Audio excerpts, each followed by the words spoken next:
Comment ça va l'entendre? C'est pas comme ça que ça marche. Je vais pas m'aligner avec Poutine ou avec qui que ce soit. Je suis alignée avec les États-Unis d'Amérique et pour le bien du monde. Je suis alignée avec le monde et je veux que les choses se terminent. Alors, c'est assez clair qu'il déteste Poutine. C'est difficile à ce moment-là de négocier des ententes. Je comprends sa haine pour Poutine, mais je pourrais dire que de l'autre côté, on n'est pas en amour avec lui non plus. Alors, la question d'alignement se pose. Je suis aligné avec le monde. Je suis aligné avec l'Europe. Et je veux voir si le tout peut se déployer. Si vous voulez que je sois tough et raide, ben, je peux l'être, mais c'est pas comme ça qu'on va en arriver à une entente. Alors, une autre question, s'il vous plaît. Alors, je voudrais répondre à cela. Pour 4 ans, les États-Unis avaient un président qui se présentait à des conférences de presse et qui était assez raide par rapport à Poutine. Et puis, la Russie a attaqué l'Ukraine par la suite. Et le chemin vers le paix et la prospérité est peut-être le chemin de la diplomatie.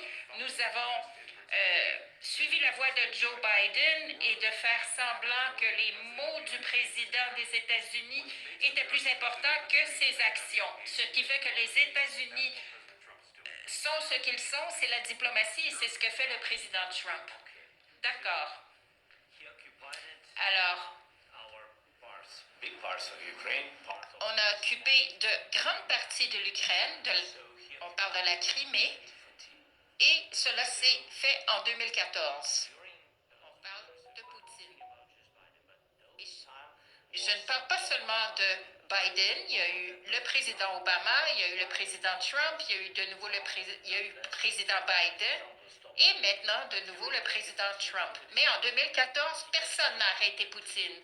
Il l'a tout simplement occupé, il l'a pris, il a tué des gens. C'est 2015, non, 2014. 2015, ben j'étais pas ici. Oui, mais pendant 2014 jusqu'à 2022, la situation n'a pas changé.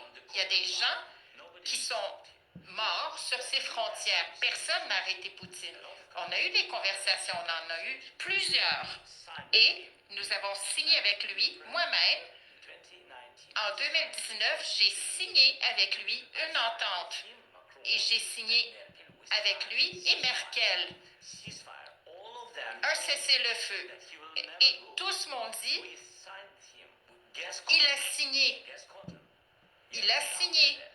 Ils ne s'en prendront pas à vous. Mais après, il a brisé ce cessez-le-feu, il a tué des gens, et malgré des ententes, il n'a pas suivi ces ententes. Alors, quelle est cette diplomatie? Que voulez-vous dire? Je parle de la diplomatie qui va terminer la destruction de votre pays. Oui, mais écoutez, avec respect, j'aimerais vous dire que vous êtes devant les médias américains, alors vous forcez des gens vers les premières lignes parce qu'il vous manque des forces militaires et vous devriez être en remerciement devant ce président. Et en fait, j'ai regardé ce qui se passe et ce que vous faites, c'est que vous avez de la propagande et seriez-vous en désaccord que vous avez des problèmes par rapport aux forces militaires et pensez-vous que c'est respectueux d'attaquer cette administration qui cherche à prévenir la destruction de votre pays? Alors commençons par le début. D'abord, pendant la guerre, tous ont des problèmes, même vous. Mais vous avez un océan et vous ne ressentez pas les effets, mais vous pourrez les ressentir à la suite. Et je vous bénis en ce sens. Dites-nous pas ce que nous allons ressentir. On cherche à trouver une solution à nos problèmes. Ce n'est pas ce que je vous l'ai dit. Vous n'êtes pas en position de prédire ou de dicter comment nous allons nous ressentir. Vous allez ressentir de l'influence. On va se sentir fort et bien. Vous n'êtes pas dans une très bonne position en ce moment. Vous êtes en mauvaise posture, monsieur.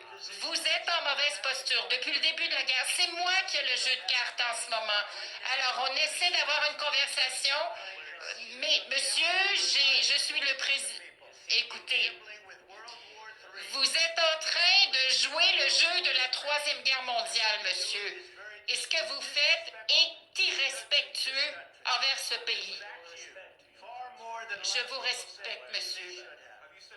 Écoute, avez-vous dit merci même une fois depuis que vous êtes arrivé dans cette rencontre? Vous êtes allé en Pennsylvanie et vous avez fait une campagne pour l'opposition en octobre. Alors, on vous demanderait de remercier les États-Unis alors que le président cherche à sauver votre pays. S'il vous plaît, vous dites que lorsqu'on parle de guerre, votre pays connaît des difficultés. Écoutez, vous parlez beaucoup. Votre pays fait face à des défis et vous n'êtes pas gagnant, puis vous pourriez vous en sortir grâce à nous. Notre pays est resté fort depuis le début et nous avons été seuls depuis le début. Vous n'avez pas été seul, vous n'avez pas été seul. On vous a donné, grâce à un président débile, 300 milliards de dollars, des armements militaires, et vous utilisez nos armes, nos forces armées. Et si vous n'aviez pas l'équipement, monsieur, si vous n'aviez pas notre équipement militaire, cette guerre aurait été terminée en 2 semaines, en 3 jours. Oui, je l'ai entendu de la part de Poutine. Peut-être même moins que 3 jours. Alors, ça va être très difficile de négocier. Et puis votre merci, j'ai souvent remercié les Américains. Il y a des désaccords. Et puis, essayons de résoudre ces désagréments et de ne pas le faire devant les médias américains alors que vous n'avez pas raison. Moi, je pense que c'est bon pour les Américains de voir ce qui se passe. C'est pour ça qu'on se présente devant les caméras pour aussi longtemps. Écoutez, vous n'avez pas les cartes en main. Les gens meurent. Écoutez, monsieur, il y a une question.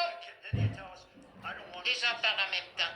Puis là, vous arrivez et vous dites, je ne veux pas le cessez-le-feu, je veux faire ceci, je veux faire cela. Écoutez, si vous pourriez avoir un cessez-le-feu maintenant, vous le prenez pour que les balles continuent de voler. Bien sûr que je veux arrêter la guerre. Moi, j'en veux un cessez-le-feu, mais je voudrais des garanties. Parce que vous voulez un cessez-le-feu avant des garanties, c'est ça? Écoutez, les gens parlent en même temps. Il y a un gars qui s'appelle Biden, qui n'est pas très intelligent, qui est intervenu. C'était le président de votre pays. Puis là, il y a Obama aussi, qui vous a donné du papier. Moi, je vous ai donné les javelins. Alors, Obama, c'est du papier qu'il vous a donné. Puis en fait, Obama a donné des documents et Trump a donné des armes. Davantage de remerciements, monsieur. Parce qu'en ce moment, vous n'avez pas les cartes en main. Mais avec nous, vous avez des cartes, puis sans nous, vous n'en avez pas.